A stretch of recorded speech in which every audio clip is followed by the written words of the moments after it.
Ku bismillah dikawitan Allah anu sifat Rahman. Ieu nadom singkat pisan nasehat ka ikhwan-ikhwan. Hayu batur gerasiap mumpung hirup ulah hilap. Lobakeun amal ibadah bekel jaga di akhirat. Maot teh geus nunggu-nunggu datang nasa waktu-waktu. Bari henteu ngetuk pintu ngadadak teu mere waktu. Di mana ajal geus datang moal bisa diperpanjang. Sanajan sadetik pisan henteu bisa ditambahan. Henteu raja henteu rakyat, henteu rendah henteu pangkat, kabeh oge pasti wafat sanajan nabi ge wafat. Ari nyawa sareng badan tiba heula babarengan. Datang waktu perpisahan henteu bisa dihalangan. Di waktu sakarat datang hate pinuh ku karingrang. Napas maju kana beuheung hate pinuh ku kakeueung. Di waktu urang sakarat ditunggu ku malaikat. Nyawa maju mapai urat arek ka mana nyalumpat. Napas anu panganggesan kaluar ti badan urang. Bari nanang karak bengkak badan kari tinggal tulang. Datang ajal kudu pindah ka alam barjah teu hijrah. Waktuna ninggalkeun dunia menuju ka alam baka.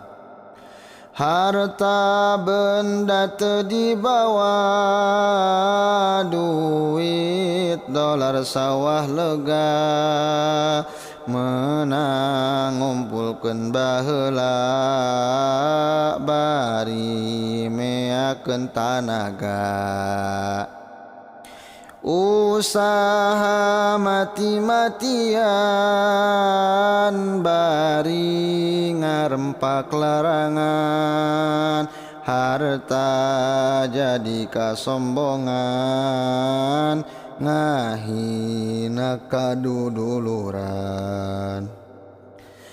Nepi ka poho salatna karena sibuk usaha. Nepi ka poho jakatna bawa ningku sarakahna. Ibadah kapopohokeun hanteu inget ka kuburan. ibadah teu dilakonan ngudag kana kadunyaan. Ari geus ngalir nyang hareup di tengah imah sidakep, ari geus baeud nang karak angga hotan teu gerak. Akhirna datang pasaran, akhir tutumpakan urang, kendaraan Bani Insan menuju ke alam liar. Sawah lega mobil sedan, emas intan jeung berlian, sagala boehna pisan ngan tinggal boehna pisan. Bermacam-macam pakaian dibelikeun kakayaan, alat-alat kecantikan menang meuli mamahalan. Di alam dunia tinggaleun teu kabawa ka kubureun, jadi milik ahli waris si mayit bati ngaleuheus. Bati gede hanjakalna di dunia kedul amalna, hirup di alam dunyana dan ngagaya gawena. Hadis Nabi tos nerangkeun di dunia pangumbaraan, naha atuh kangeunahan henteu taat ka pangeran. Di mana ajal geus datang kacida hanjakal pisan, hate pinuh ku kakeung dibarengan ku kasieun. Dina poe panganggesan urang ti dunia pamitan, liang kubur geus nungguan jasad urang diasupkeun. Beki deket-deket pisan kana liang sempit pisan, henteu aya nu nyaangan atuh puguh kapoekan. Poek rupek henteu geunah ngarumasna moal salah, biasa di kasur endah ayeuna kasurna tanah.